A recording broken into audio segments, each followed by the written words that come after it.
All righty, welcome, welcome. I have Susan Willis joining me today. Susan is an actor. She's been in the industry for a while, and I'll let her tell us about her, but I'm excited for you guys to get to know her. So, Susan, what all do you do in the industry? Because you do more than just acting. Well, when I was little, no, When I was first born. I did the stage plays and all that stuff. No, I started the whole acting journey professionally, we'll say, probably in 2013, 2014, through a program that doesn't exist around anymore, called AMTC. Kind of got bit by the bug in 2014. And so actor and didn't really know what to do with it once I got an agent. Then I did a whole lot of background work and learned how background sets work on the big films I'm in the Southeast market, so in Atlanta. And then coming home into Augusta, I started background casting. So Mhm. background casting and helping my friends cast speaking roles for their short films. So then I moved into speaking role casting. And so I did a little bit of that on some big sets. But my true love has always been acting. I have producer tendencies, but I've done a little bit of directing. I really like to help assemble a crew. And I just tell people I'm willing to do just about anything on set as long as it doesn't involve push buttons like sound and the camera. As long as Mhm. those kind of buttons, physical buttons, not people buttons. Yeah. But I really enjoy casting. I like crafty feeding people. I like talking to people through their stomachs. I'm a true mama bear. I like to make sure people stay hydrated and have something to eat, and I try to be very in tune with their needs on set. So I officially gave up background casting about a year and a half ago, and full-time actor now, full-time actor training, and still the desire to direct short films. Yeah. And you are in the union, right? I am a new union member, actually. Woo. September 2022, right before the strike. Yay. Learning a lot. Yeah. I have been eligible since 2016, and then I decided to make that decision. And so I'm still feeling it all out. There's pros and cons, like with anything. Yeah. So it's an interesting journey. What made you decide to finally say yes to becoming union? One too many non-union sets where I just felt people should know better. I Mhm. felt that there were just too many non-union sets taking advantage of actors and that what we invest in our craft with regards to training and regards to the headshots. I just felt there were too many novice filmmakers out there that weren't taking what we do as actors serious enough to pay us what we're worth, or at least treat us. I don't even require a big paycheck, but there's just certain ethical treatment on set. And I know it's a risk when you do the non-union stuff and it's word of mouth. Hey, are these guys any good? Hey, I've met some really wonderful non-union filmmakers. Don't get me wrong. Mhm. But in my market, a lot of commercials have gone non-union, and I had a pretty bad experience on a big commercial that was non-union, and there was just so many things. There was just too many things happening that I thought, oh, if I was union, this wouldn't be happening to me. Mhm. Um, and then of course I joined, and now I'm meeting all these filmmakers that I would trust and I would like to work with. Oh.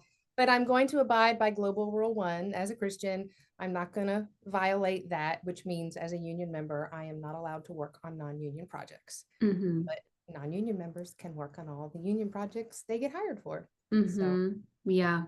Cool. And then also for those, just for anyone listening, union and SAG, that is the same thing. So SAG is Screen Actors Guild, and that's what Susan is a part of. And being a part of the union comes with all these extra protections and stuff. And so there are, like she said, pros and cons to joining. So if that's something that you're eligible to join, definitely do research and figure out what's best for your market, because it does matter. But I want to go back to, you said that you joined AMTC, which is, I think it's Actors and Model Talent for Christ or something like that. How did you find out about that? I actually found out through a friend at church who was doing it, and it kind of came up in casual conversation. And she's like, "Yeah," because we both did the drama department together. And she's like, "I'm going to go do this showcase thing called AMTC." And so she introduced me to it, and I was like, "What, really?" So they were having the auditions in my area, and my husband went with me, and we met with them. And then I signed up for the program. It was a lot, I'm going to call it the long version of the program, where there was a lot of what they called launch sessions prior to the big showcase. Mhm. Since I went a few years after that, the program shortened. They didn't have as many prep sessions, and then it ended up going virtually online. And in my market, you say that, and some people kind of cringe, or like, because it's one of those showcase things. And I think there's a place for certain showcases, and I agree, but I disagree on some of the elements when people talk about this whole showcase thing.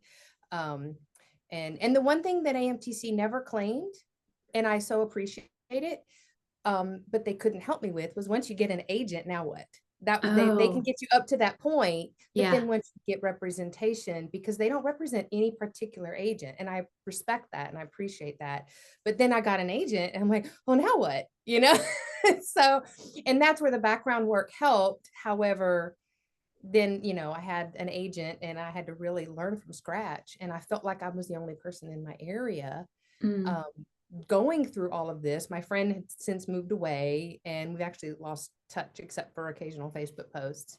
yeah. Um, so it was kind of been a crazy journey, and I'm actually still friends with people from AMTC. And I just met a new friend this last week, Oh, who we actually were at the same showcase.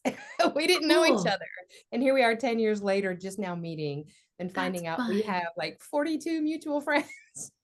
That is so cool. I think that's one of the cool things about the industry is you meet someone from years ago where you work on one project, and then a decade later you see them again and you're like, "Hey, you're still in it. Me too." Yeah. That's so cool. It takes So, a while in this industry, but it's yes, it cool. does. Okay, before we jump to the next question, I want to know, what is your favorite joke? Oh my gosh. Oh, it's a little bit long. That's Okay, fine. so it's okay. It's a story joke, but I Okay. just love it. It's the funnest thing. So my Uncle Don, who is the true cowboy, told us this joke. Okay, it's very physical, so hopefully I can do it. Okay. Okay, so you ready? All right. Yep.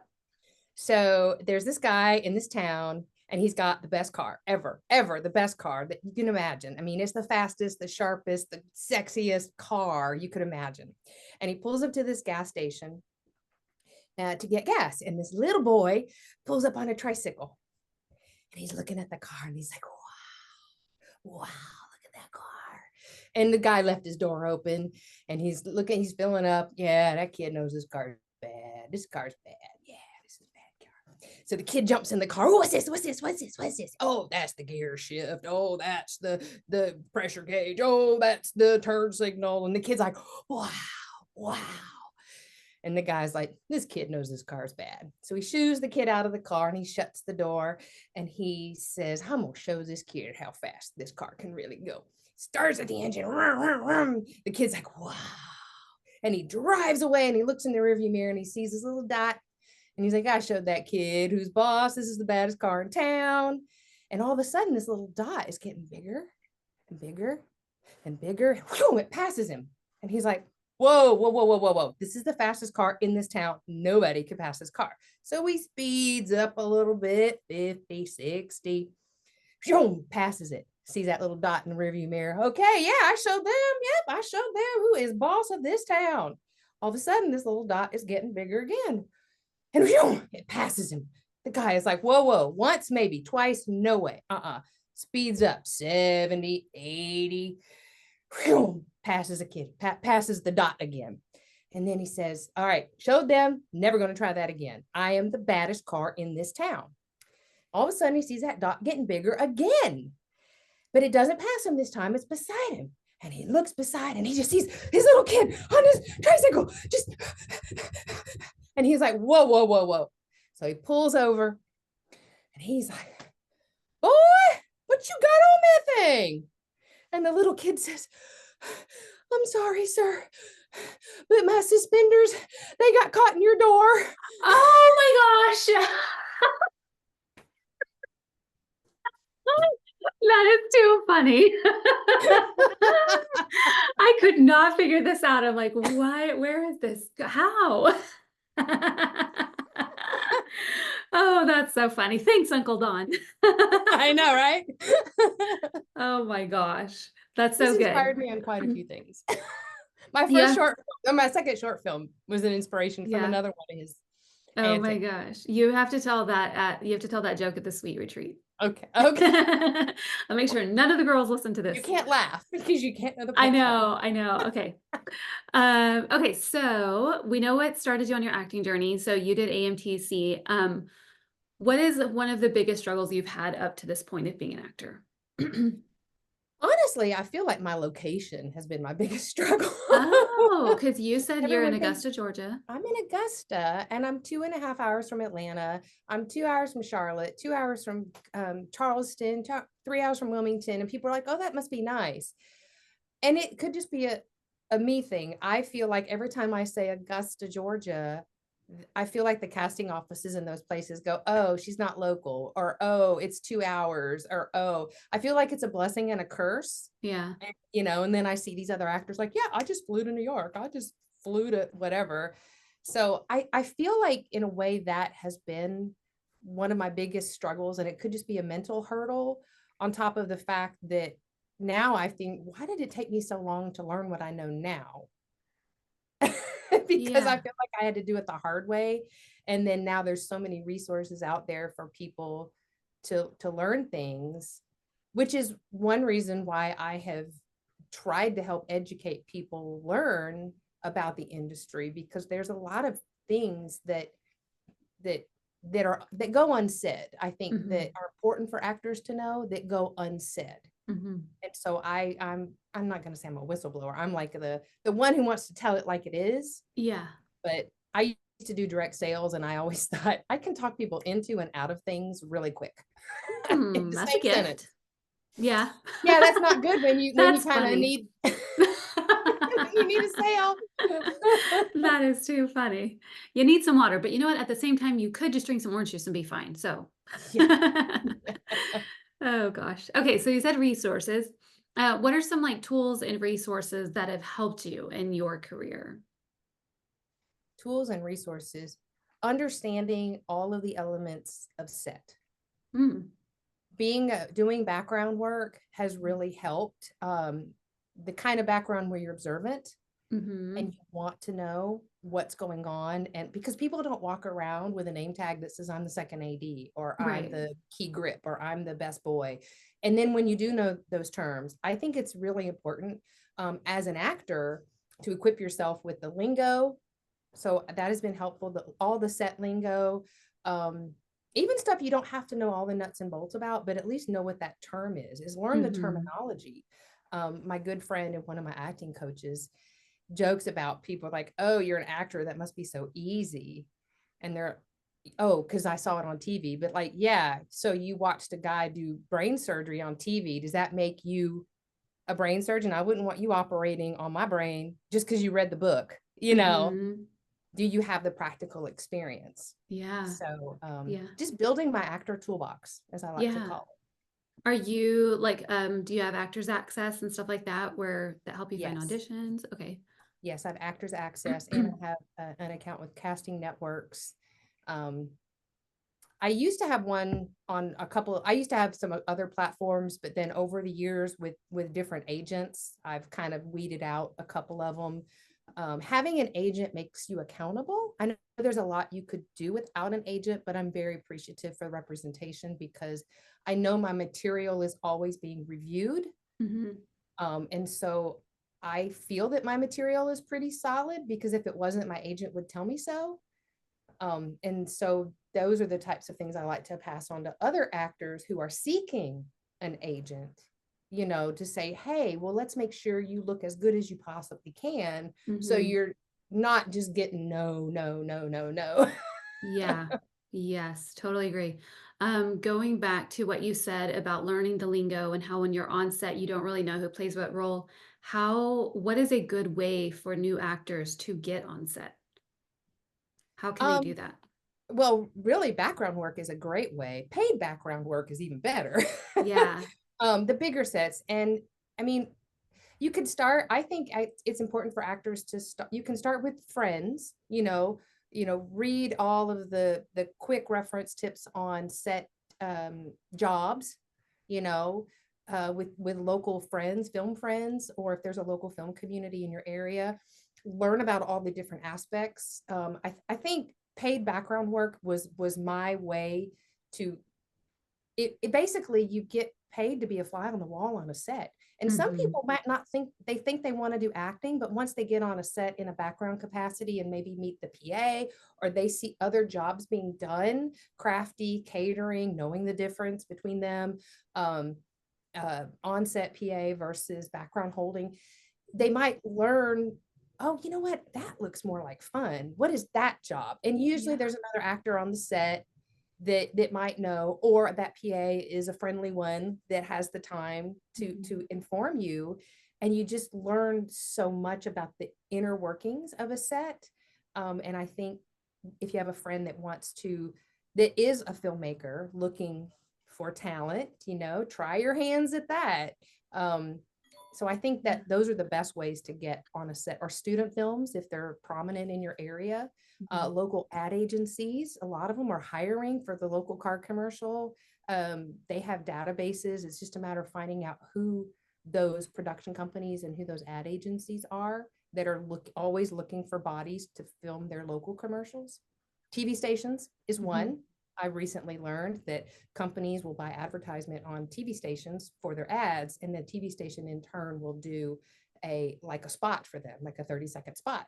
And then they need talent, because I've done Mhm. one of those. Nice.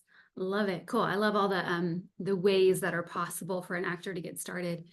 And you mentioned a lot of like friends and community or theater or whichever. So, and to me, I think community is super important. And the way Susan and I know each other is because she joined the Powerhouse Sisterhood Suite.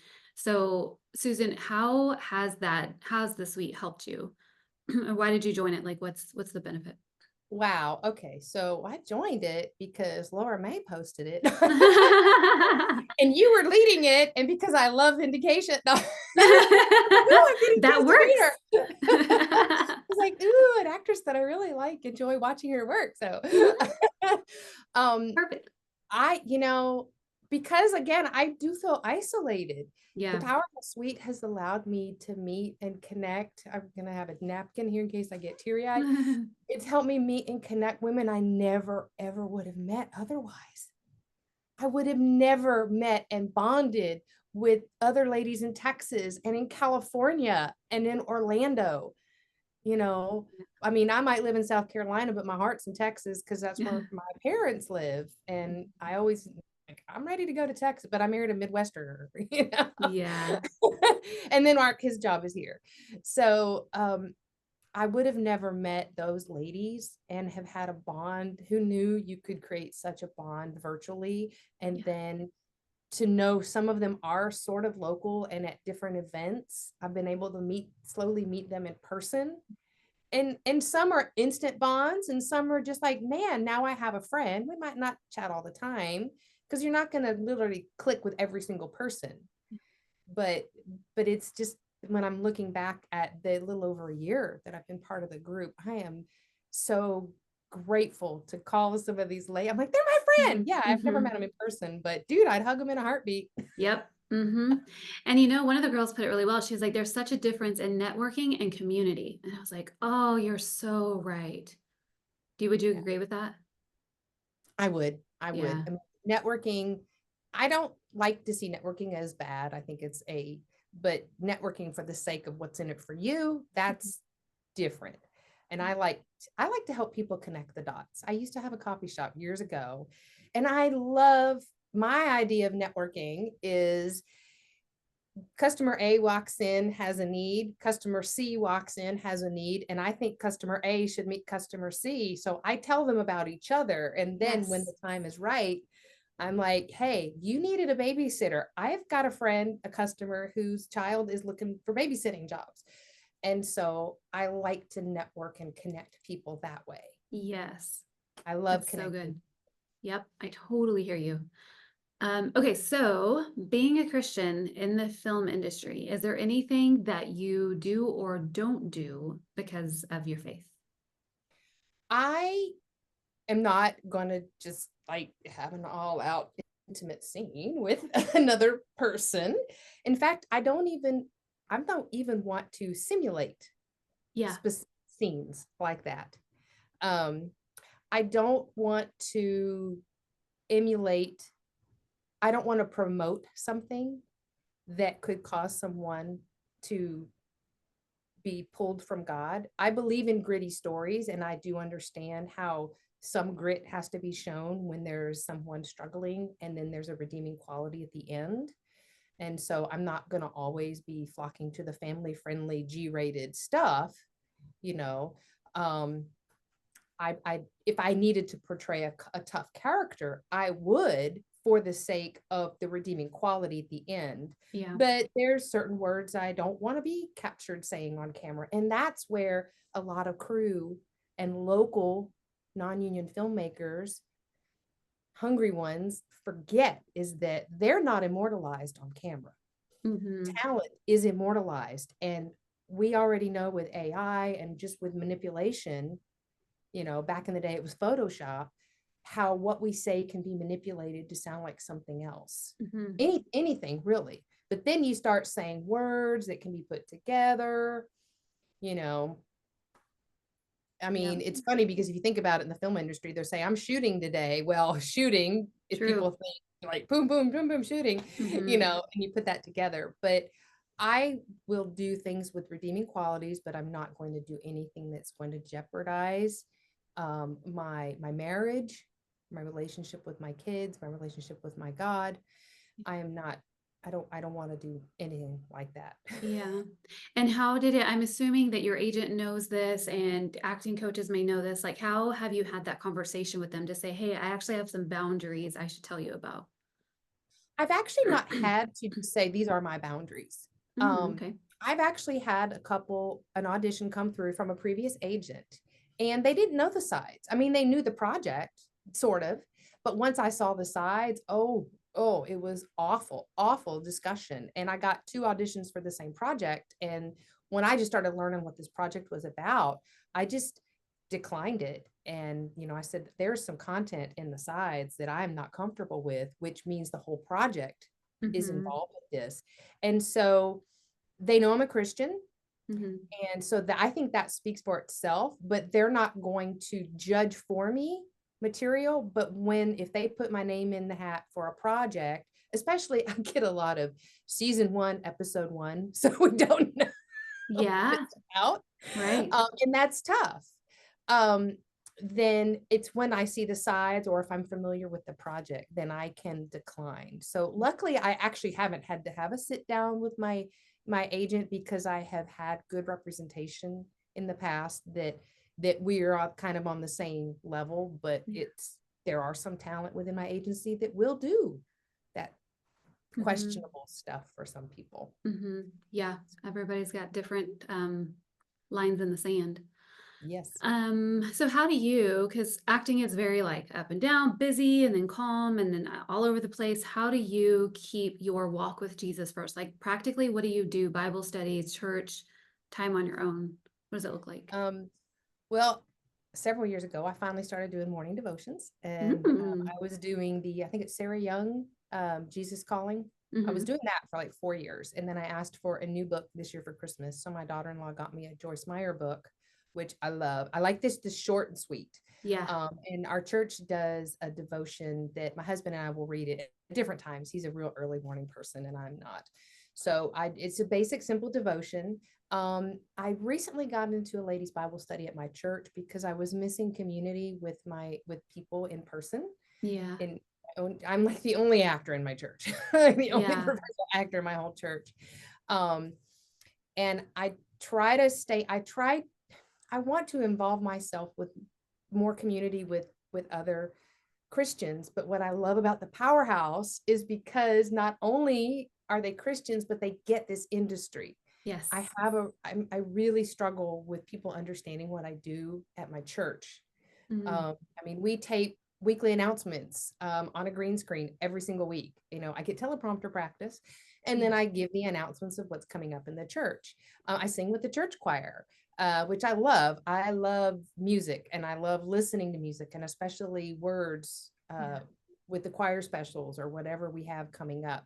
A lot of times songs will minister to me more than a Bible. I don't like apologetics. That's my husband.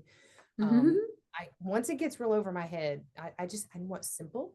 Mm-hmm. I like simple, but I also don't want to just walk around all day and go, God loves you, God loves you, God loves you, Mhm. God loves you. You're Yeah. made perfect. You're made perfect. Like that, what is the, Yeah. kind of like, how are you? Yeah, yeah, All yeah. right, inside joke. Yep. Mm. Those basic statements. I also don't, because I met someone in my past who it's almost like they didn't know how to talk normal. All they could do Mm. was quote scripture. Oh, yeah. And it was like, are you a robot? I mean, I appreciate that. That's impressive. But can you not answer a question without re-quoting scripture to Mhm. me? That was Yeah. challenging to Yeah. me. And I believe we're all put on earth to witness and minister to different people, which is why, like, our church used to have a biker ministry a long time ago, and they were equipped to go into those biker bars. Yeah. They were equipped. Am I equipped? Probably not, but I'm equipped to talk to actors.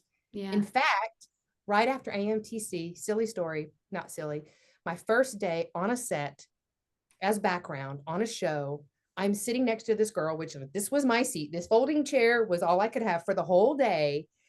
And there was 3 other people from AMTC there. And I was like, oh, cool. And this Oh. gal sitting next to me, she's like, one time I was a Christian, but now I'm not. And I went, Oh.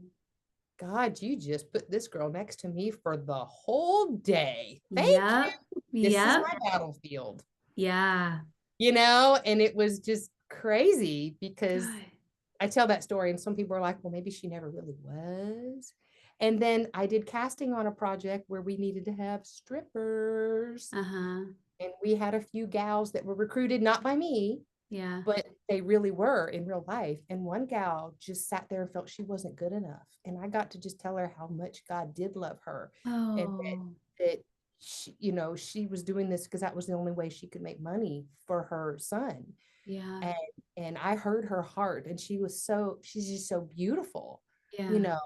And I wouldn't get that opportunity to speak to those people if I'm on a kiddie movie on a G-rated set. True. So true. Yeah. So I don't feel that my battlefield is on the faith-based sets Mm-hmm. as much as it is on the not, I guess, the regular Yeah. mainstream stuff. Mm-hmm. I feel that God's equipping me for that battlefield Mm-hmm.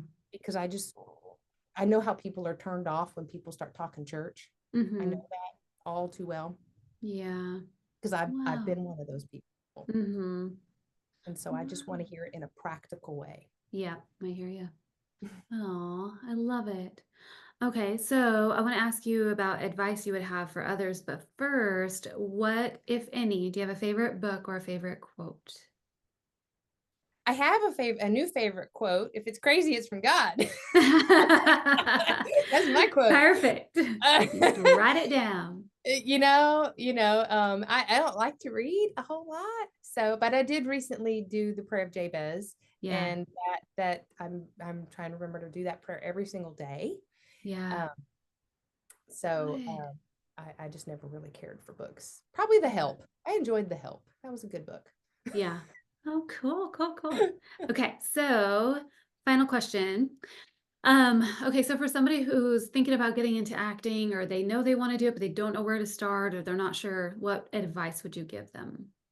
Contact me. Yeah, um, Susan. yeah, contact me. Um, find try find people who um who are also interested in it, like know what they're talking about. And I hate that sounds weird, but you want to vet people out, Mhm. and because you need to know what you don't know the Mhm. questions to ask, and learn how to get started. And there's tons of videos out there, of people that will explain. Don't just watch one, watch several of them, and then you'll be able to find the common ground, what they're all saying. Find acting classes. If there's none near you, do the theater. Find online. Everybody's online. And there's different things. Getting in the industry, finding a set to work on is different than training as an actor. But please don't underestimate the value of training, training, Yes. training, training, training. And through acting classes, and I believe through the training, which I didn't get started right away in classes. I just thought, well, I got what I need. I'm good to go. And doing background work, you don't really need a lot of training for that. Mm. Um, but the training gets undervalued, but everybody thinks that they can just do background work and then be immediately cast next to an A-lister, and they're not ready. And I've seen people not be ready. There's a whole different discipline when it comes to training as a speaking role actor that comes with building that actor toolbox. And so I encourage people to keep your day job while you dabble in getting all your knowledge, just like people taking night classes, to learn get their master's degree or their doctorate. Have a steady income. I'm able to do this right now because my husband brings in a nice income that I waited until I was almost an empty nester. And so I'm not having to pay for health insurance. I'm not having to cover all that. It's covered under his job. So I'm very blessed in that respect. I still want to pull my weight. So anything I've ever earned has paid for all of my headshots and training and things like that. So I think I answered your question. Yeah, that's good. And I'm glad you said that about keep your day job, because truly, if you're stressing out about, oh, I need this commercial, I need to book this project, it comes through during your audition, and that's what you don't want.